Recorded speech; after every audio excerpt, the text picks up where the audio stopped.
നമ്മുടെ കർത്താവിന്റെ സഹനങ്ങളെ ധ്യാനിക്കുമ്പോൾ നമ്മുടെ മുറിപ്പാടുകളിൽ നിന്ന് നമുക്ക് സൗഖ്യം കിട്ടുകയാണ്. സഹിക്കുന്ന ഒരു മനുഷ്യനെ നമുക്ക് എങ്ങനെയാണ് ആശ്വസിപ്പിക്കാനായിട്ട് സാധിക്കുക? അത് സാമീപ്യത്തിലൂടെയാണ്, സാന്നിധ്യത്തിലൂടെയാണ്.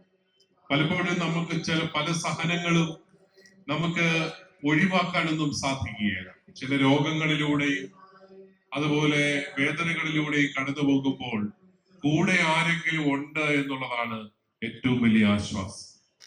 മുറിപ്പാടുകളുമായിട്ടിരിക്കുന്ന ഒരു മനുഷ്യന് കൂടെ താൻ ഒറ്റയ്ക്കല്ല, തന്റെ കൂടെ ആൾക്കാരുണ്ട് എന്നുള്ളത് വലിയ ഒരു ആശ്വാസമാണ്. അതുപോലെ ഒറ്റപ്പെട്ട് ജീവിക്കുന്ന ഒരു മനുഷ്യന്റെ ഏറ്റവും വലിയ വേദനയും തന്റെ കൂടെ ആരുമില്ല എന്നുള്ളതാണ്.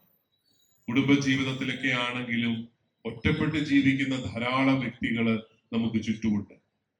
ഇങ്ങനെ വേദനിക്കുന്ന മനുഷ്യന്റെ ഏറ്റവും വലിയ ആശ്വാസം കൂടെ ആരെങ്കിലും ഉണ്ട് എന്നുള്ളതാണെങ്കിൽ, നമ്മൾ നമ്മുടെ കർത്താവിന്റെ ഈ വേദനകളുടെ വഴികളിലൂടെ കടന്നു പോകുമ്പോൾ നമുക്ക് കിട്ടുന്ന ഏറ്റവും വലിയ ആശ്വാസം, നമ്മുടെ വേദനകളിൽ നമ്മൾ തനിച്ചല്ല, നമ്മുടെ കുരിശുകളിൽ നമ്മൾ തനിച്ചല്ല, നമ്മുടെ കൂടെ നമ്മുടെ കർത്താവ് കുരിശെടുത്തുകൊണ്ട് നമ്മളെ അനുഗമിക്കുന്നു എന്നുള്ളതാണ്.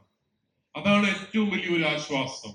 സർവശക്തനായ ദൈവം നമ്മുടെ സഹനങ്ങളുടെ നിമിഷങ്ങളിൽ നമ്മളെ ഉപേക്ഷിക്കുന്നവനല്ല, അവിടുന്ന് നമ്മളെ ഓരോരുത്തരെയും അനുധാവനം ചെയ്യുന്നവനാണ്. അതാണ് ഈ കുരിശിന്റെ വഴി നമുക്ക് നൽകുന്ന ഏറ്റവും വലിയൊരു കരുത്ത്. അതുകൊണ്ടാണ് കുരിശിന്റെ വഴിയിലൂടെ നടന്നു നീങ്ങുമ്പോൾ നമ്മുടെ മുറിപ്പാടുകൾ സൗഖ്യപ്പെടുന്നതും. നമ്മുടെ കർത്താവ് കുരിശിന്റെ ഒരു വശത്ത് അവൻ ജീവൻ വെടിയുമ്പോൾ മറുവശത്ത് പിതാവായ ദൈവവും സഹിക്കുകയായിരുന്നു എന്ന മനോഹരമായ ഒരു ധ്യാനം നമ്മള് പലയിടങ്ങളിലും കേട്ടിട്ടുണ്ട്, ധ്യാനിച്ചിട്ടുണ്ട്. പിതാവായ ദൈവം പുത്രനെ അങ്ങ് സഹിക്കാനായിട്ട് വിട്ടുകൊടുത്ത് അവിടുന്ന് അങ്ങ് മുകളിലിരുന്ന് എല്ലാം കാണുക മാത്രമായിരുന്നില്ല. കുരിശിന്റെ രണ്ടു വശങ്ങളുണ്ടെങ്കിൽ ഒരു വശത്ത് പുത്രൻ സഹിക്കുമ്പോൾ മറുവശത്ത് പിതാവും സഹനത്തിന്റെ അനുഭവങ്ങളിലായിരുന്നു. അത് തന്നെയാണ് നമ്മുടെ സഹനങ്ങളിൽ നമുക്ക് കിട്ടുന്ന ഉറപ്പും. നമ്മൾ ആരും ഒറ്റയ്ക്കല്ല, നമ്മുടെ കൂടെ നമ്മുടെ ദൈവമുണ്ട്. അങ്ങനെ വരുമ്പോൾ ഈ കുരിശ് ഒരിക്കലും അതൊരു പരാജയത്തിന്റെ ചിഹ്നമല്ല, അതൊരു അടിച്ചമർത്തലിന്റെ ചിഹ്നമല്ല, അതൊരു ശിക്ഷയുടെ പോലും ചിഹ്നമല്ല, മറിച്ച് കുരിശ് സൗഖ്യപ്പെടുത്തുന്ന ഒരു അനുഭവമാണ്. അതുകൊണ്ട് പ്രിയപ്പെട്ടവരെ, നമുക്ക് നമ്മുടെ കർത്താവിന്റെ പീഡാനുഭവങ്ങളെ കുറിച്ച് ആഴമായി ധ്യാനിക്കുന്ന ദിവസങ്ങളിലേക്ക് നമ്മൾ പ്രവേശിക്കുകയാണ്. നമ്മുടെ നോമ്പിന്റെ അവസാന ദിനങ്ങളിലേക്ക് നമ്മൾ കടക്കുന്നു. പീഡാനുഭവ വാരം ആചരിക്കാനായിട്ട് നമ്മൾ ഒരുങ്ങുന്നു.